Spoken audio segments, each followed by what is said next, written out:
bienvenidos, tardes, noches ya.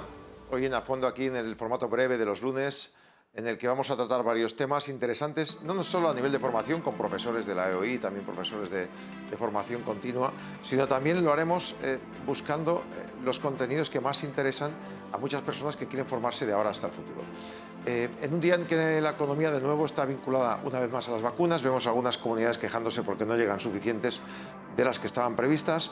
Vemos de nuevo los datos que explican que sigue aumentando el número de heridos y de fallecidos por culpa del coronavirus, y en paralelo que por tanto necesitamos más rapidez para evitar tantos cierres y tantos negocios que nos están pasando muy mal con esta pandemia, y que posiblemente, si en verano se arreglara el tema, bueno, pues habría alguna ventaja. Pero ahora mismo, por ejemplo, hoy nos decían desde el Hotel Ritz que este primer fin de semana que han abierto en Madrid, el hotel, pues que sí hay un 30% de visitas, que hay más turistas extranjeros de lo que parecería. Lo que pasa es que van con mucho cuidado, con los PCR, en fin, se va moviendo todo, pero muy lentamente. Dicho esto, vamos a empezar con temas que tenemos para hoy. Alberto Turegano es experto en Business Intelligence y Big Data. Alberto Turegano es además creador y director del Executive Master de Digital Business y Big Data de la Escuela de Organización Industrial, la EOI. Es un hombre que tiene experiencia en todo lo que tiene que ver con los datos, 20 años cribando y analizando todos estos datos, primero desde el Departamento de Inteligencia de Mercado de Telefónica. Alberto Turegano, buenas tardes. Visto cómo están ahora mismo pues prácticamente todos los parámetros, podríamos hablar, por ejemplo, de los parámetros de la pandemia, pero también de la economía. El dato es algo que, si no lo tuviéramos ahora, igual no hubiéramos llegado con vacunas y con todo a salvar la economía, ¿no? Discúlpame, pero es que se te escucha muy bajito. Digo que los datos, realmente, el Big Data ha servido, por ejemplo, ahora a nivel de salud, compartir datos a nivel mundial, sacar unas vacunas pronto, incluso poder hasta salvar la economía. Si esto nos pilla hace 10 años o 15, sin gestión de datos hubiera sido más complicado todo, ¿no?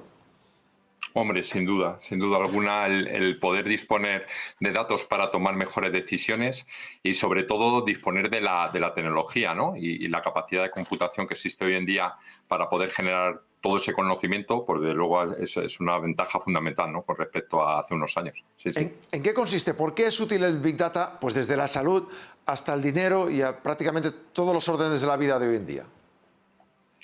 Bueno, pues realmente el Big Data, la verdad es que es un concepto que trae un poco de confusión, ¿no? En el sentido de que mucha gente, pues al final, relaciona Big Data con lo que es la acumulación masiva de datos, pero bueno, es el compendio entre la propia tecnología Big Data con la inteligencia artificial, ¿no? Digamos que el Big Data es un poco el habilitador de esta segunda, pero principalmente es un elemento diferencial en tanto en cuanto nos proporciona pues una capacidad de poder almacenar y procesar grandes volúmenes de datos y poder extraer patrones y por lo tanto poder hacer predicciones, ¿no?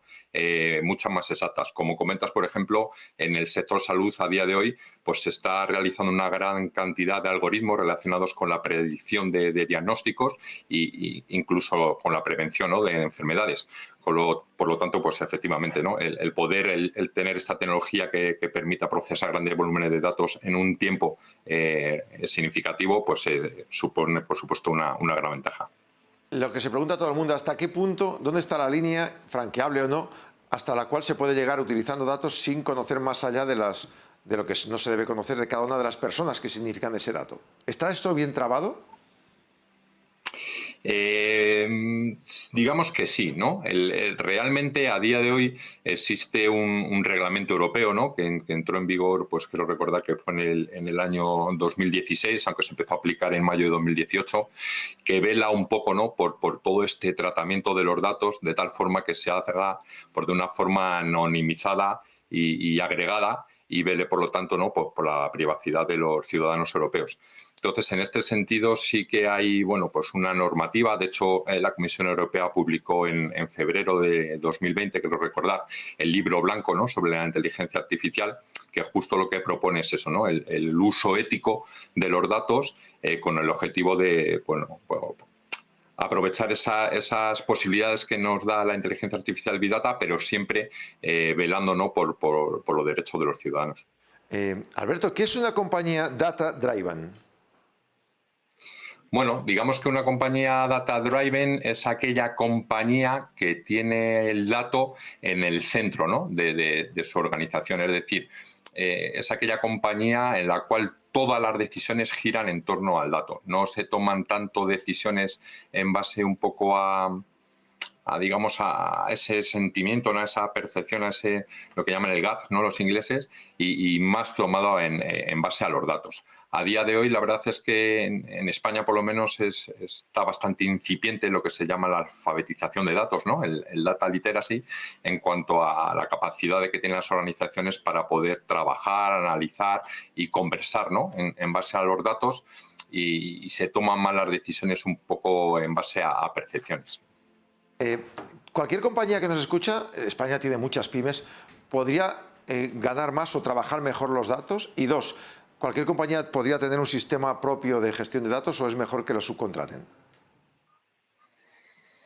Bueno, la verdad es que a día de hoy es lo que te comentaba, ¿no? Que es muy incipiente todo este tema. Es verdad que hay compañías, ¿no? de ciertos sectores, como puede ser, por ejemplo, telco o banca, ¿no? Que ya llevan muchos años, ¿no? Apalancándose en los datos para tomar mejores decisiones. Y las pymes a día de hoy, pues es verdad que no disponen, yo creo, que del conocimiento suficiente como para poder extraer ese valor, ¿no? Que ocultan los datos. Sí que es verdad que de hace un par de años para acá, ¿no? Pues ciertas organizaciones, como por ejemplo la sección de DAMA aquí en España o el Club de Chief Data Officers Spain, pues sí que están evangelizando un poco en este sentido, y cada vez pues las pymes son más conscientes, ¿no? De la importancia del dato, y a día de hoy, de hecho, en la Escuela de Organización Industrial donde yo colaboro, como comentabas antes, pues junto con el ICCES y IA Digital han lanzado una iniciativa de inmersión para CEOs, ¿no? Donde vamos, entre comillas, evangelizando a los diferentes CEOs de las principales pymes españolas, justo en eso, ¿no? En la importancia del dato para tomar mejores decisiones. Entonces, se está empezando a dar los primeros pasos en este sentido, y luego, dependiendo un poco del sector, ¿no? Y sobre todo de la cultura, del estado de madurez de estas organizaciones, pues se puede hacer algo propio, implementar on-premise o bien apalancarte, ¿no? En proveedores externos que te ayuden a dar, pues, esos primeros pasitos, ¿no? En lo que es la transformación de la organización en una data-driven company. Convertirse en científico o científica de datos, imagino que es el sueño de muchos, porque parece que es como un poco la gallina de los huevos de oro profesionalmente de ahora, ¿no? La profesión sexy. ¿Qué hace falta para ello? Porque imagino que hay una parte tecnológica, pero algo más. Alguien tendrá que saber oler dónde está lo importante de cada dato, ¿no? ¿Cómo se consigue eso? Bueno, para empezar, es verdad, ¿no? que está muy manido que el científico de datos es el trabajo más sexy, ¿no? Del siglo XXI, como comentaban. Luego no es tan sexy, ¿no? Cuando te pones a trabajar con ello, hay una parte de limpieza de datos, ¿no? Que es bastante ardua. De hecho, bueno, entre nosotros, pues se comenta que el 80% del tiempo de un analista de datos, de un científico de datos, es, ¿no? Transformar y limpiar todos esos datos para posteriormente modelarlos, ¿no? Pero es verdad que a día de hoy hay una demanda enorme. El informe PICE 2020 comenta que a día de hoy pues hay unos 6.000, 8.000 puestos vacantes, ¿no? Entre ingenieros y científicos de datos, y básicamente el perfil de un científico de datos debe ser, bueno, pues personas que dominen la estadística, la matemática, un poquito la programación. Y, por supuesto, un tema muy importante es conocimiento del negocio, ¿no? de la empresa en la que trabaja el sector, para poder modelar y sobre todo extraer conclusiones válidas, ¿no? Porque muchas veces los modelos matemáticos meten variables que a lo mejor no tienen mucho sentido, o que te dan unas salidas que no son realmente, ¿no? Las que, si no estás trabajando en ese sector, no te das cuenta si tienen sentido o no. Aparte de esas skills, pues también lo que se denomina las soft skills son muy importantes, ¿no? Porque al final, pues sí, hay gente muy buena, ¿no? que realiza muy buenos análisis, pero luego falta la parte de comunicar, ¿no? Lo que llamo yo cubrir esa última milla, el llamar a la acción a las personas que son las responsables de tomar decisiones en las organizaciones, a que tomen esas decisiones, ¿no? Y para ello, pues es muy importante también tener dotes de comunicación, conocer un poco la disciplina del data storytelling, ¿no? Cómo contar la historia que ocultan los datos como si fuera, pues eso, una historia, ¿no? Para bueno, pues enganchar a la audiencia y promover esa toma de decisiones, promover la acción. Imagino, por tanto, que la demanda es enorme de muchas empresas y, como bien dices, en muchos casos hay que focalizar concretamente. Así que, si uno tiene hijos en edad de estudiar, tú le recomendarías que se pusiera en tus manos y en manos de gente como tú para aprender, ¿no? Sí, totalmente. O sea, fíjate, hasta hace relativamente poco yo soy ingeniero informático, ¿no? Y lo que eran todas las asignaturas más relativas con Big Data y tal. Al final vivimos un momento de disrupción tecnológica donde va mucho más rápido, ¿no?, la transformación digital a cómo se están adecuando los planes de estudios, ¿no? Entonces, a día de hoy es verdad que ya han salido pues ciertos dobles grados, ¿no?, que combinan el Business Intelligence o el Data Analytics, ¿no?, con ADE, etcétera, pero es verdad que hay muchísima más demanda que la oferta, ¿no? Por lo cual y además es que, claro, yo también es que yo soy un apasionado de los datos, con lo cual esta pregunta, pero yo animo totalmente a aquellas personas, ¿no?, que no tengan muy claro por dónde tirar. Desde luego es una profesión de futuro muy divertida y sobre todo, bueno, pues que tiene mucho futuro, efectivamente. Pues seguiremos hablando en el futuro de esta profesión y seguro de muchos datos más que se irán generando y de muchas noticias en torno al Big Data. Seguro que Seguro. nos iremos acercando aquí a la antena de A Fondo de vez en cuando. Gracias, Alberto, y hasta la próxima. Gracias, hasta Alberto luego. Turlegano, Big Data Business Analytics. Hoy, desde la EOI, también saludamos a Alicia Carrasco, es experta en energía. Ella pues, es CEO de Olivo Energy, una consultora europea de estrategias energéticas que adapta la movilidad y la energía a políticas de la Unión en lo que se refiere a la transición energética. Además, ha sido directora de Asuntos de Gobierno de Tesla en Europa y es profesora del máster Smart Energy de la Escuela de Organización Industrial, la EOI. Alicia Carrasco, buenas tardes. Hola, buenas tardes. Cuando oímos hablar de Tesla, oímos hablar de presente y de futuro, ¿no? Es un poco eso, la energía va a cambiar, está cambiando y dentro de unos años vamos a reconocer poco los vehículos que utilizábamos hace un lustro, ¿no? Bueno, sí, totalmente. De hecho, Tesla ha conseguido algo que es llamar la atención y también traer al mass market la oportunidad de poder conducir un vehículo eléctrico. Además, actualmente, gracias al Plan Nacional de Recuperación, Transformación y Resiliencia, pues va a haber en España un gran apoyo para el despliegue de puntos de recarga y también para la ayuda a la adquisición de vehículo eléctrico. Esto acompañado con políticas a nivel de gobiernos que apoyan la integración de sectores, donde el sector de transporte se electrifique, esto significa que se utilice electricidad renovable, y también algunas de las políticas que están proponiendo ciudades para que a partir de cierto año, pues en el centro de la ciudad no pueda entrar un vehículo de cierta antigüedad.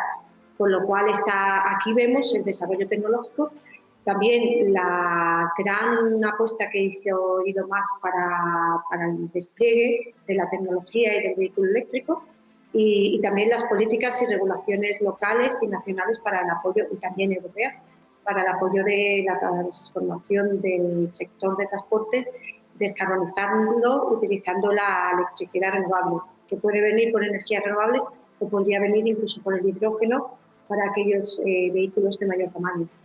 Sí, el otro día hablábamos precisamente, lo que pasa es que sobre el hidrógeno, por apuntar, estábamos comentando que también hacía falta de un momento bastante energía para conseguir el hidrógeno. Entonces, bueno, si la energía sale del sobrante de energías limpias, es perfecto, ¿no? Llegará un momento en que se pueda hacer la rueda, ¿no? Bueno, mi punto de vista personal es que el vehículo eléctrico es más fácil que aterrice con anterioridad que el vehículo de hidrógeno, pues del vehículo de hidrógeno con hidrógeno verde, porque al final el desarrollo a nivel vehículo eléctrico pues, está mucho más desarrollado. Y hay muchas marcas que están utilizando la tecnología del vehículo eléctrico. ¿Llegaremos a tener una batería que nos permita mover un vehículo con una cierta capacidad de carga, es decir, 4 personas, 5 o una furgoneta, pues más allá de los 500, 600 kilómetros? ¿Es complicado técnicamente eso ahora mismo?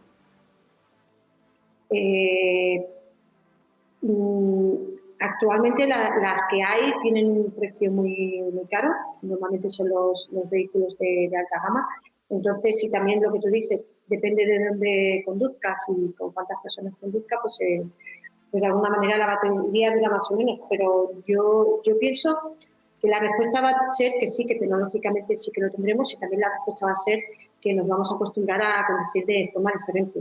De hecho, ya estamos viendo que la forma en la que utilizamos el transporte va a variar. De hecho, en Francia ya se ha propuesto que aquellos recorridos que se hagan con tren, que se eliminen los vuelos. Entonces, vamos a compartir vehículos, vamos a alquilar un uso de vehículo de A a B, con lo cual la batería al final va a depender mucho del uso que le demos a la conducción que hagamos en el futuro. ¿Qué es la Smart Energy? Pues para mí la Smart Energy, y siguiendo un poco lo que ha dicho Alberto anteriormente, Sí. es cuando realmente el dato, o sea, Smart Energy es la integración de datos. Tenemos generación renovable, que el Plan Nacional de Energía y Clima tiene unos objetivos bastante ambiciosos y además hay propuestas regulatorias y políticas para que de alguna manera se cumplan, pero si el kilómetro de la batería o del hidrógeno no se conduce con electricidad verde, con energía verde renovable anteriormente producida, pues al final no descarbonizamos otros sectores que no sean eléctricos. Con lo cual, el Smart Energy es poder integrar la capacidad de producción, los datos de cuando se está produciendo, con los datos de cuando se está consumiendo. Y luego el mercado tiene que dar señales para que el consumidor, de alguna manera, se sienta incentivado a consumir en aquellos momentos que se está produciendo la energía renovable. O se consuma o se almacene, porque ya tenemos la posibilidad de almacenar o bien en el vehículo eléctrico o bien en unas baterías en casa, en la oficina o en una consumidor industrial, pues ya nos permiten las baterías, cada vez son económicamente más atractivas, ya nos están permitiendo llegar a este punto. Entonces, Smart Energy al final es la integración. De hecho, la CNMC, que es el regulador del sector energético, también de competencia, en su Plan Nacional de Estrategia para el 2021 y 2022 proponía que se pudiera hacer una trazabilidad del consumo o de la generación, más bien dicho. Entonces, actualmente hay algo que se llama garantías de origen, que te permite, de alguna manera, que se compre energía renovable para el 100% de tu consumo. Pero lo que la CNMC propone, y la tecnología evidentemente ya permite hacer, es que haya una trazabilidad del punto de consumo, del tipo de generación y también del momento en que se consume. Entonces, España va a buscar que se consuma dentro de la hora después de la que se ha producido, con lo cual ya no simplemente te va a servir que tú tengas una garantía de origen que te garantiza que tienes una energía renovable que se ha producido en algún lugar dentro del mercado de garantías de origen, sino que también te va a permitir comprobar que tu consumo viene de una energía local, producida de forma local y además producida durante la hora previa a tu consumo. Y esto pues ayuda, de alguna manera, a ayudar bastante a lo que busca el Plan Nacional de Recuperación, Transformación y Resiliencia, que es apoyar el desarrollo de la economía local. Yo en el 2018, creo, sí, en el 2018, junto a un grupo de personas del sector eléctrico, escribimos un libro que se llamaba The European Energy Transition, y en el capítulo que yo escribía, que era sobre innovación en los últimos 10 años para el sector eléctrico, yo hablé de un término que es NIMI, que significa Noticed by My Industry. Entonces, el desarrollo tecnológico que necesitamos para la transición energética se tiene que hacer a nivel europeo con el apoyo del desarrollo de la industria europea. Y ahora lo vemos que la economía local es uno de los pilares y uno de los componentes que se tienen que fomentar pues, para la recuperación de la economía después de la crisis sanitaria y la crisis económica del COVID. De todas maneras, esto que estáis proponiendo es maravilloso, pero imagino que será la única área económica del mundo que tendrá este sistema cuando lo esté, que a pocos kilómetros de tu casa hace una hora se haya estado generando esa energía con todas las que haya, fotovoltaica, solar. Eso imagino que implementará muchos puestos de trabajo y por ello ahora hay tanta demanda y habrá, imagino, de perfiles concretos, ¿no? De sostenibilidad, de energía en este sentido, ¿no? Pues la verdad que sí, están ingeniero industrial, ingeniero de energías renovables, ingeniero científico del dato, como he dicho anteriormente, pues tienes que integrar toda la información para que al final esa integración de la información y de los recursos renovables, el consumo sostenible de alguna manera, pues se optimice y realmente se descarbonice la economía y también se apoye al desarrollo de la economía local. También hay otras carreras que son bastante interesantes, y es economía y derecho. En el sector energético, pues ser un sector, sobre todo el eléctrico, regulado, pues sí que a nivel de regulación y de regulación y de desarrollo de políticas, pues se necesita mucho de ambos también, de la economía y del derecho. Alicia Carrasco, un lujo hablar con usted de esto. Al ser tan experta en este tipo de materia, seguramente hablaremos más veces ya sobre noticias concretas que se vayan generando. Gracias y hasta la próxima. Gracias. Ella es experta en energía, transición energética en general desde la descarbonización de la Escuela de Organización Industrial. Y vamos a presentarles a uno que ya es amigo, que ya estuvo una vez con nosotros, es Nicola Cerantola, experto en economía circular, profesor de la EOI en máster de Green Tech, máster internacional para el desarrollo sostenible. Nicola, muy buenas. Buenas tardes, ¿qué tal? ¿Cómo Gracias por está? volver a asomarte un ratito aquí a hablarnos de economía circular. Recuérdanos un poquito, porque ahora justamente en los presupuestos que se están haciendo y en los proyectos para que la Unión Europea nos largue parte de esos miles de millones de euros, lo que vi el otro día en la presentación del presidente del gobierno fue mucha economía circular. ¿En qué va a Sí. consistir esto? Bueno, la economía circular es un paradigma que se ha ido, digamos, planteando recientemente, aunque ya llevamos una trayectoria en ello, unas cuantas décadas de convergencia, digamos, hacia la conceptualización, y es una economía que se basa en eliminar todo tipo de desperdicio, ¿no? Convertir todo lo que es residuo en otro recurso para otras industrias. Digamos que ese es el punto de partida. Entonces, digamos que ahora, con la situación en que hemos vivido con la pandemia, pues la Unión Europea ha estado poniendo el foco sobre la importancia que tiene la sostenibilidad, del cual la economía circular es una de los ámbitos más importantes, porque actualmente tenemos una economía que no es circular, sino lineal, y esto significa que estamos derrochando muchísimos recursos y realmente la industria europea está muy vulnerable, por ejemplo, a la escasez de ciertos recursos, y por lo tanto, digamos que se está poniendo mucho el foco en esta dirección para que la Unión Europea salga de esta crisis más orientada hacia un modelo más sostenible de producción y de consumo.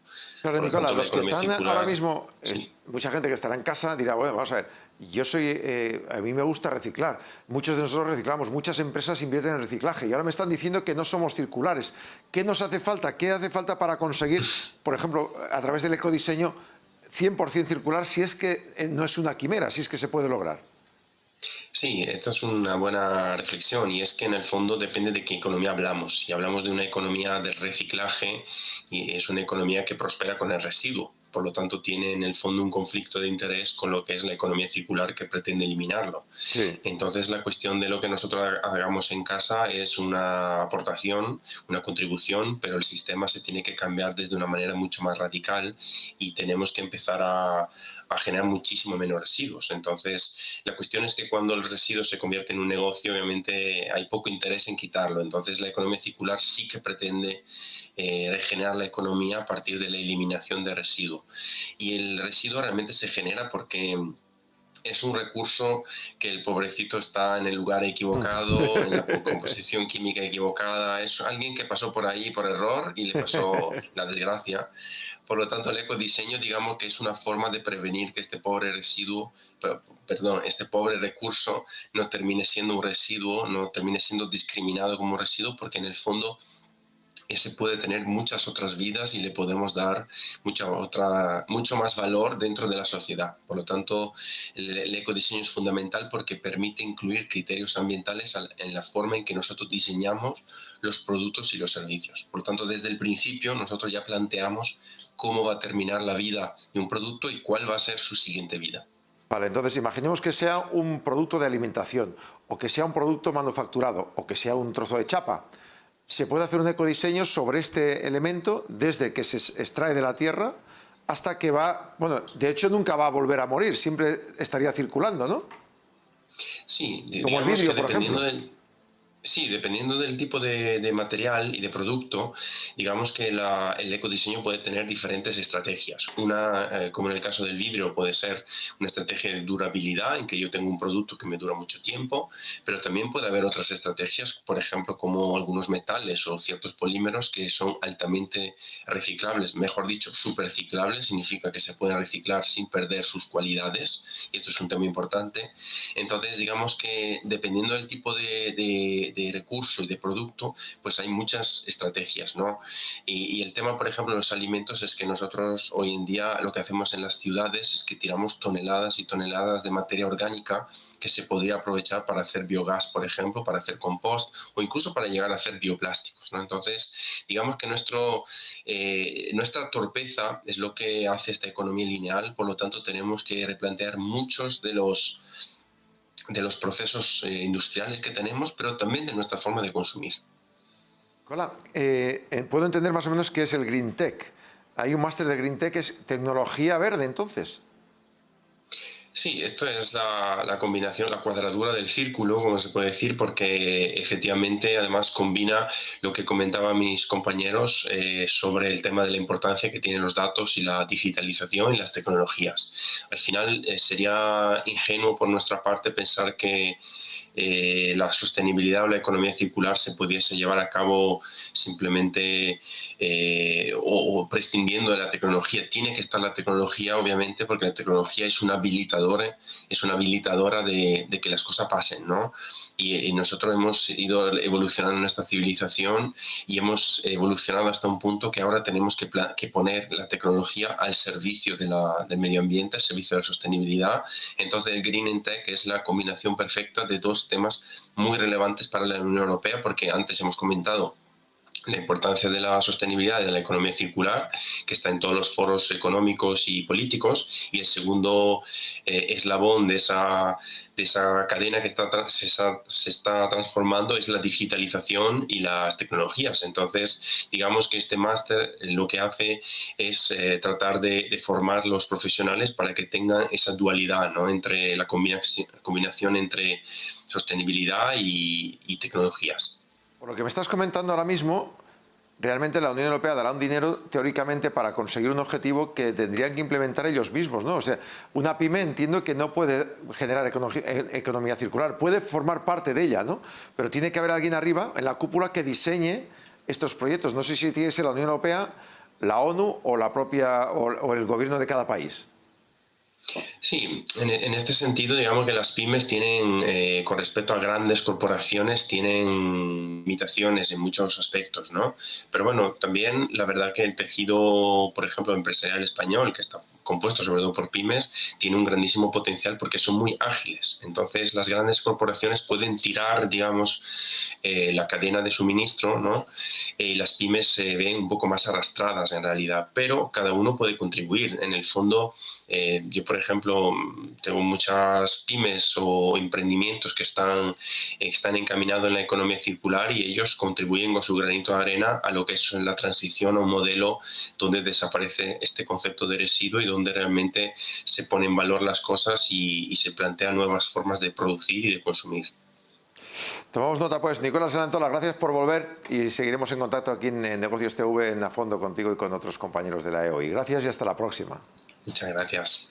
En un instante no se nos muevan porque, nada, en cuestión de un minuto estará con nosotros Joan Rodríguez, que es nuestro experto formador en marketing y que nos va a dar claves también de la formación continua desde el mismo puesto de empleo y cómo prepararse para un futuro a corto o medio o largo plazo desde dentro ya de la profesión. Es decir, como decíamos también con los compañeros de la EOI, no solo los estudiantes, sino gente que ya está en el mercado laboral y que necesita seguir orientando su carrera hacia el futuro. Vamos ahora con ello.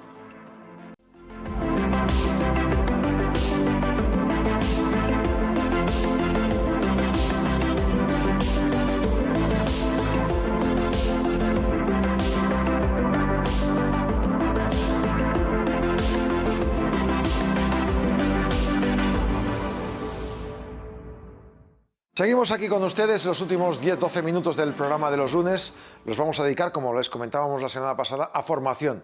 Formación para muchos sectores, para muchos colectivos y para diversos asuntos. Con nosotros está ya Joan Sebastián Rodríguez, es técnico formador de FIA. Joan, muy buenas tardes. ¿Qué tal? Buenas tardes, Jaume. Estamos hablando de entrenar talentos, entrenando talentos, así nos llamamos. La semana pasada lo dejamos hablando de algunos talentos, de gente que puede ser que descubran su talento en momentos de la vida que igual no eran los que uno esperaría.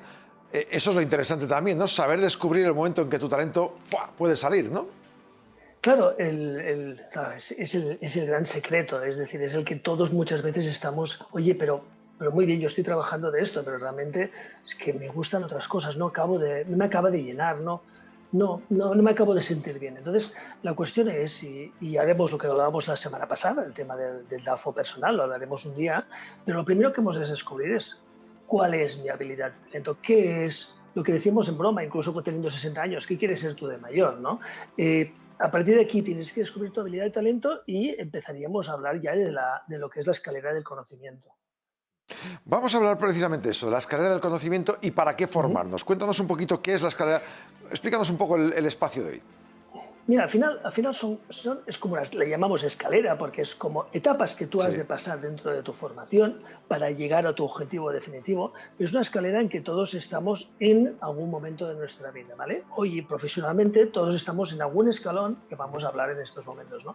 Primero de todo, tenemos el primer escalón, el más importante. He descubierto cuál es mi habilidad y mi talento y quiero ser esto de mayor, ¿no? Muy bien, es en el momento en que tú estás en la escalera, en el primer escalón, que se llama el momento de inconscientemente incompetente.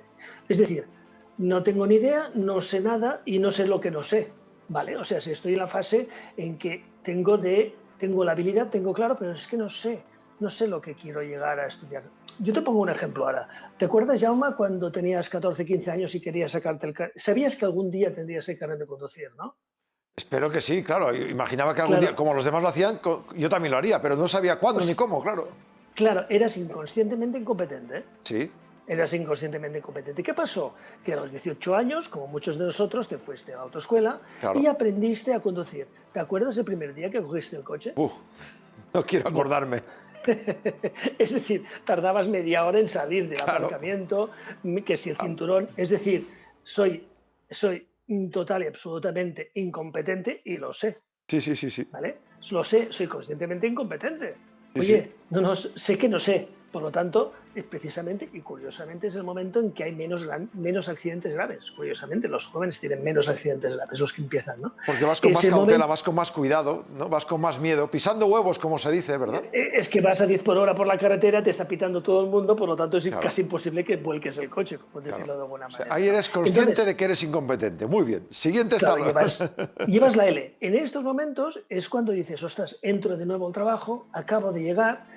Es que no sé si ni sacar el café de la máquina, es un desastre. Oye, qué inseguro. Es el momento precisamente de cometer errores y aciertos. Acordaos todos que se aprende mucho más de los errores que de los aciertos y que al final todos en la vida, incluso nuestros jefes, nos hemos equivocado.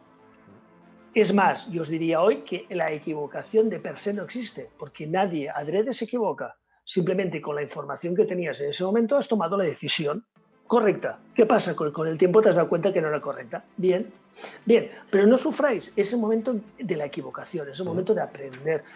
Llegará al siguiente escalón, que es conscientemente competente. Bien. Oye, soy un crack.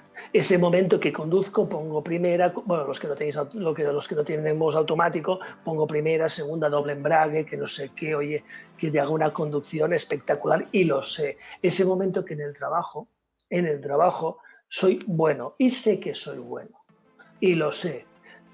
Y después llega la siguiente. La siguiente es que soy inconscientemente competente. Esa es una de las más peligrosas de todas. Es cuando hago las cosas mecánicamente, automáticamente. Llevo 30 años haciendo esto y llevaré 31 años haciendo esto. ¿Qué sucede?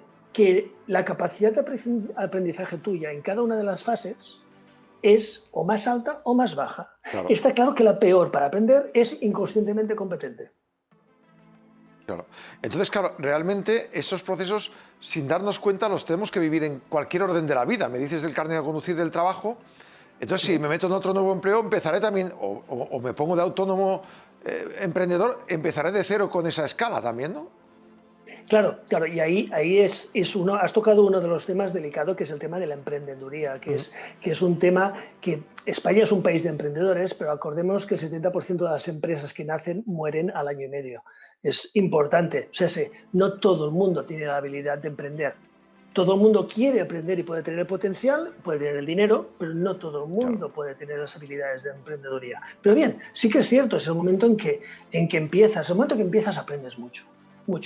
Eres una esponja. En el momento que tú estás siendo conscientemente incompetente es cuando tú quieres aprender. ¿Vale? Ese momento más álgido de aprendizaje que tiene el ser humano. Es ese momento en que nos formamos, nos preocupamos en ser mejores con lo que hacemos, nos preocupamos en incluso avanzar a nuestros compañeros. Ahí estamos los buenos líderes, los buenos jefes están ahí, intentar que te piques. ¿Por qué? Por una cuestión, no que te enfrentes, una cuestión de digas, ostras, este es mi espejo, yo quiero ser como este y superarlo, ¿no? Es el momento de alto aprendizaje. Tomando nota de todo esto, claro, la formación, efectivamente, ya no te digo si estás parado o lo que sea, la formación es básica para... Imagino que la formación te permite que esta escalera la recorras más rápido y evites al final de todo caerte, ¿o no? Claro, es que el último, a ver, cuando eres conscientemente competente, aún sigues con un poco de formación, pero es cuando empiezas a dejar. Es cuando dices, bueno, yo ya soy bueno, yo soy un crack en esto, o no, o soy simplemente bueno. Y acordaros, el crack es el que tiene talento y habilidades y está haciendo lo que realmente le apasiona.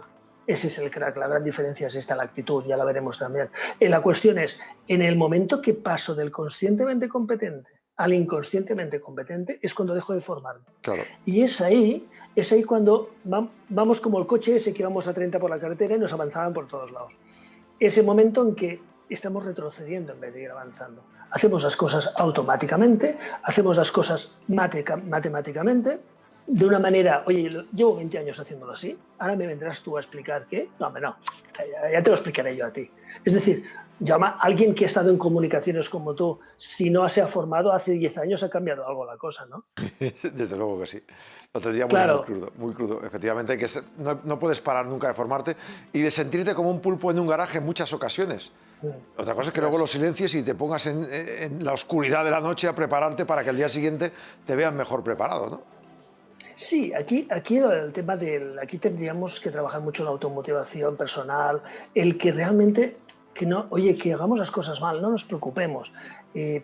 Sí que es verdad que hay muchos jefes que son muy cañeros y demás y te desmotivan y desmotivar. Al final la cuestión de la motivación nace de uno mismo, ¿no? O sea, los demás pueden intentar desmotivarme a mí, pero al final si yo me conozco a mí mismo, sé cómo soy y sé cuáles son mis virtudes y mis defectos, será muy difícil que los demás me puedan desmotivar, ¿no? La cuestión es básica. En estos momentos es normal que te sientas, como dices tú, en un pulpo en un garaje. Es normal, acabas de empezar. O sea, si tienes delante personas que llevan 20 años, 25 haciendo eso y que son buenos. Pero posiblemente con formación adecuada y con una actitud positiva, tú consigas sobrepasarlos en mucho menos tiempo del que tú te crees. ¿Por qué? Porque si tienes a alguien delante que lleva 20, 25, 30 años trabajando, es más que probable que te encuentres a alguien que no se ha formado, no se ha reciclado. La cuestión es reciclarse y no lo habrá hecho. ¿Por qué? Porque, oye, tú y yo conocemos ejemplos, y tengo muchos en la cabeza, de gente que llevan 20, 25 años haciendo eso y bueno, como ya les va bien, cobran su sueldo, pero al final acordémonos de una cosa, no es una cuestión de cobrar un sueldo o no cobrar un sueldo. Es una cuestión que tú te sientas lleno con lo que estás haciendo. Pues todo esto lo vamos a seguir viendo cada día. Hoy hemos empezado por esa escalera del conocimiento y cada día iremos descubriendo algo que muchas veces, incluso a nivel de PRL, desconocíamos, pero lo tenemos dentro. Y Joan Sebastián Rodríguez nos lo va a ir sacando a nosotros y a nuestros jefes para poder emprender o poder seguir adelante. Joan, como siempre, un lujo. Muchas gracias y hasta la semana que viene. Gracias a vosotros y hasta la semana que viene. Y a ustedes, amigos espectadores, lo mismo. La semana que viene volveremos con ustedes. Terminamos aquí el programa a fondo. Mañana volveremos. Y mañana será día 20 y será martes. Gracias por su atención, descansen y mañana estamos con ustedes ya en formato habitual como el de martes a viernes de tertulia de las 8 a las 9 de la tarde. Que descansen.